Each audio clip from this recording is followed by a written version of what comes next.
ମଦନପୁର ରାମପୁରଠାରେ 1980 ମସିହାରେ ସ୍ଥାପିତ ହୋଇ ଜିଲ୍ଲାରେ ତୃତୀୟ କଲେଜ ଭାବେ ପରିଚିତ ଲାଭ କରିଥିବା ରାମପୁର ମହାବିଦ୍ୟାଳୟକୁ ଯାଇଥିବା ରାସ୍ତା ଅତି ଶୋଚନୀୟ ଅବସ୍ଥାରେ ଅଛି। ଏହି ବିଦ୍ୟାଳୟକୁ ଯିବାକୁ ହେଲେ ହାଇସ୍କୁଲ ଛକ PWD ରାସ୍ତାଠାରୁ ପ୍ରାୟ 400 ମିଟର ପଞ୍ଚାୟତ ରାସ୍ତା ଦେଇ ଭିତରକୁ ଯିବାକୁ ହୁଏ। ଉକ୍ତ ରାସ୍ତାଟି ଆରମ୍ଭରୁ ଶେଷ ଯାଏ ଅବଶ୍ୟ କଂକ୍ରିଟ ହୋଇଛି, ହେଲେ ଦୀର୍ଘ ଦିନରୁ ତାହାର ମରାମତି କିମ୍ବା ପୁନରୁଦ୍ଧାର ହୋଇନାହିଁ। ଆଚାର୍ଯ୍ୟ କଲୋନୀ, କଲେଜପଡ଼ା, ତାରିଣୀ ମନ୍ଦିର, ଲିଫ୍ଟ ଇରିଗେସନ ଆଦି କାର୍ଯ୍ୟାଳୟକୁ ଏହି ରାସ୍ତା ସଂଯୋଗ ହୋଇଥିବା ବେଳେ ବର୍ତ୍ତମାନ ସବ୍ ଟ୍ରେଜେରୀ କାର୍ଯ୍ୟାଳୟ ନିର୍ମାଣାଧୀନ ଅଛି। ଏହି ପଡ଼ାମାନଙ୍କରେ ବଡ଼ ବଡ଼ ଘର କାମ ପ୍ରାୟ ସବୁବେଳେ ଚାଲିଥାଏ।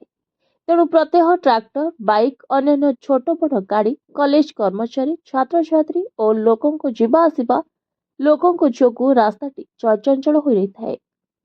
ତେବେ PWD ରାସ୍ତାରୁ ତାରିଣୀ ମନ୍ଦିର ଯାଏଁ ଗତ ବର୍ଷ ମରାମତି ହୋଇଥିଲେ ବି ନିମ୍ନ କାମ ହେତୁ ନଷ୍ଟ ହୋଇଗଲାଣି। ବାକି ରାସ୍ତା ବହୁ ଦିନରୁ ମରାମତି ହୋଇନଥିବାରୁ ରାସ୍ତାର ତାରିଣୀ ମନ୍ଦିର ଛକରୁ କଲେଜ ପର୍ଯ୍ୟନ୍ତ ସବୁ ସ୍ଥାନରେ ଖାଲ ଖମା ହୋଇ ଦୁଇ ଧାର ଭାଙ୍ଗି ଯାଇଥିବା ବେଳେ ମଝିରୁ ବିରାଟ ଫାଟ ସବୁ ହୋଇଯାଇଛି। ସ୍ଥାନେ ସ୍ଥାନେ କଂକ୍ରିଟ ବାହାରି ରଡ୍ ସବୁ ଦେଖାଯାଉଛି। ସଫେଇ ଅଭାବରୁ ଦୁଇ ପଟରେ ବିଭିନ୍ନ ଲତା ବୁଦା ଆଦି ହୋଇ ରାସ୍ତା ଉପରକୁ ଝାମ୍ପି ହୋଇ ସଂକୀର୍ଣ୍ଣ ହୋଇଯାଇଛି। ତେବେ ବର୍ଷା ଦିନରେ ରାସ୍ତାରେ ପାଣି ଜମା ହୋଇ କାଦୁଅ ହୋଇଥିବା ବେଳେ ବାକି ସମୟରେ ଧୂଳିଗୁଣ୍ଡ ଉଡ଼ି ଅସ୍ତବ୍ୟସ୍ତ ହୋଇଥାଏ।